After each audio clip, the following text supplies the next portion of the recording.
Imposter syndrome. That is the one thing that's going to stop you in your tracks. And it's not like life is composed of moments of 10 years or 4 years of, or this like section of time. Life is comprised of every moment by moment, every second to every second, right? And every second just kind of builds and builds and builds.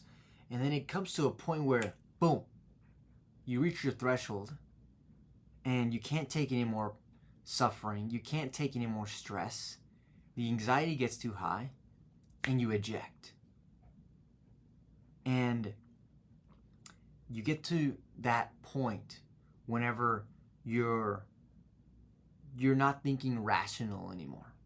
You get to that point whenever your fight or flight response kicks in and you can't think consciously.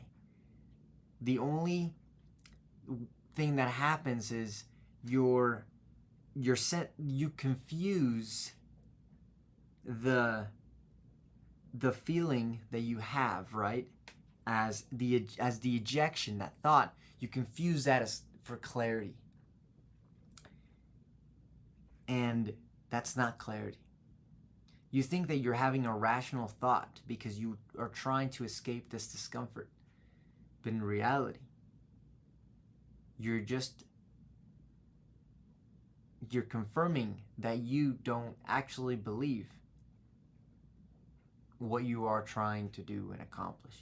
You're confirming that you are an imposter and that you're not supposed to be with this, whatever it is that you're doing. And that's the whole point. You're trying to get to that place.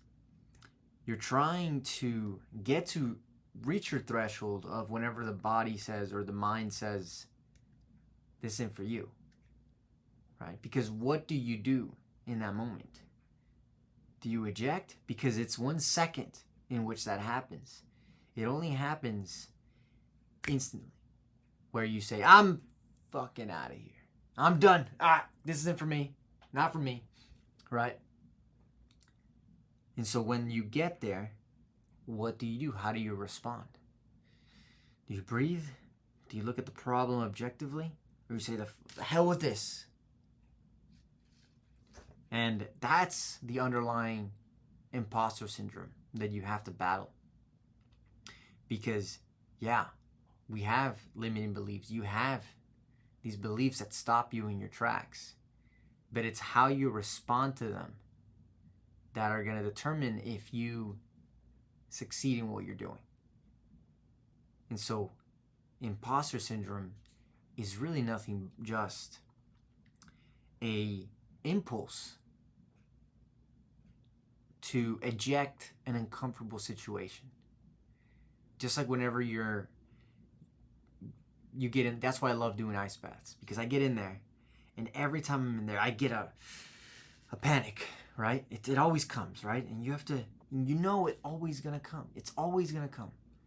And you have to breathe through it, you have to allow it, and you have to surrender to that discomfort.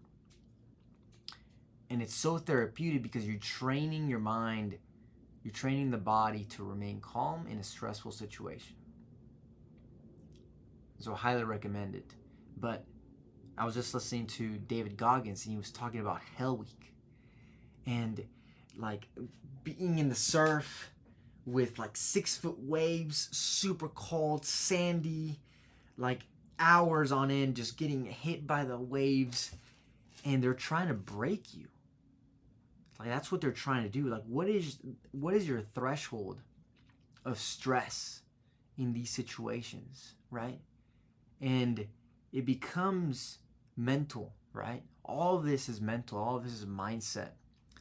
And that's the reason why you have to like be able to go past the situation. You have to be able to put yourself in a bird's eye view and look at things objectively.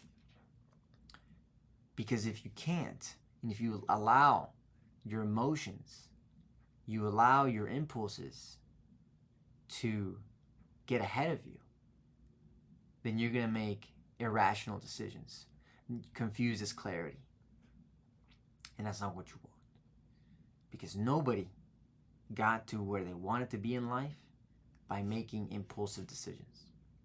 So don't confuse impulses for clarity. That's the whole point of this video. All right, guys.